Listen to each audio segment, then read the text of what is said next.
I am Advocate Salim Ahmed Sidhu.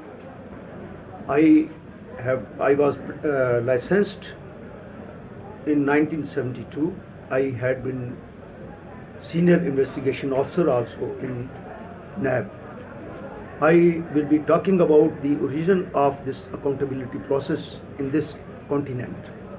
In fact, as all of us know, that the Britishers were ruling the almost entire world before Second World War. As all the rulers were military personnel, therefore during the war they left their administration and went to fight the war. People behind the scene, they started indulging in corruption and corrupt practices. Therefore, when the war was over, it was thought to introduce some anti-corruption measures and a law was placed. Initially, the anti-corruption law was placed, which is a provincial subject in Punjab and Sindh and everywhere. But later on, Zulfikar Ali Bhutto introduced the FIA to encircle those people also who were servants of federal government and they were kept outside the ambit of Anti-Corruption Act. But the FIA also couldn't perform as it was already under the government as one of the division there and a department. Therefore, in 1996, Benazir Bhutto introduced an order and act which was the Ehtisab Act, and Justice Mujaddid was the first Ehtisab Commissioner deputed for that job. Later on, when the government of Benazir was toppled over, the other government came was that of Nawaz Sharif.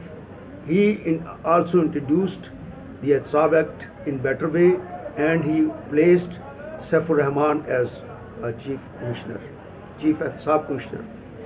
Gentlemen, as the process kept going and the corruption was spreading all over, therefore when the government of Nawaz Sharif was toppled over by General Musharraf, he introduced an ordinance in 1999 which is called National Accountability Ordinance. This act also was challenged in Supreme Court and full bench hearing was kept. The entire ordinance was scrutinized in 2001. This is the only act in which all political parties represented against and for this act. And a full bench of Supreme Court, they scrutinized each section of the ordinance and ultimately they approved the National Accountability Act of 1999 in 2001 with certain amendments, and that act still subsists. In fact, we must all know, and as it is a general perception that probably it is a law introduced or given by a dictator. It is a law which has been scrutinized and given approval by full bench of Supreme Court, and they all went through each and every word of the act. This act is the only act which is not penal in stricto sensu, because it is unlike Pakistan Penal Code or Anti-Corruption Act or Anti-Narcotic Act. It is an accountability act.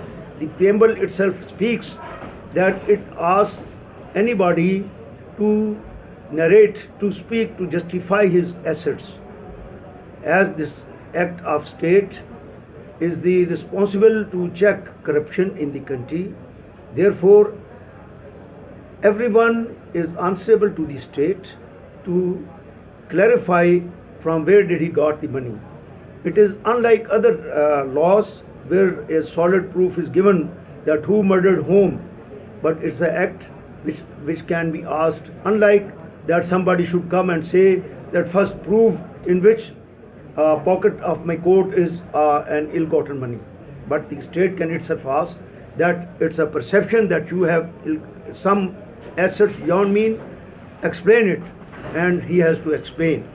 And where he is unable to justify, the gap is filled in two stages to make the law and accountable. And that is number one, the voluntarily return of the assets. And if somebody comes up and he says, yes, I have this much portion of money which is beyond my means, he can return, and then there is no case because it's not a penal act. However, if the person keeps on going and resist, and then inquiry is converted into investigation, then he can enter into plea bargain only, and that plea bargain is not a subject of NAB itself, but the accountability court or High Court or Supreme Court, only they approve, only then the plea bargain is approved. So it must be made understand that it is a accountability act, and everyone is answerable to it. But in this act, unlike other criminal acts, the arrest period is 90 days. Unlike under Pakistan penal code offences, where it is only 14 days remand, here it is 19 days. But in those 90 days, after every 14 days, the man is produced before the court, and court decides whether the physical remand of the accused should be given or not. This is only to see and to check and to take maximum benefit of the investigation by generating pressure on the accused who has indulged in white collar crime, and white collar crime itself is a very hardliner offense. Only everyone doesn't indulge in that, only very intelligent people they indulge in that. So that 90 days is to put the pressure on that. And then this act also, as approved by Supreme Court, that it is non-bailable, no court can interfere in that. But the High Courts and Supreme Court has not taken lenient view in that okay, in few cases they can also walk in, they can interfere in the arrest of somebody and grant bail. Otherwise, this act has been kept as a non-bailable offence. It describes that the act is non-bailable.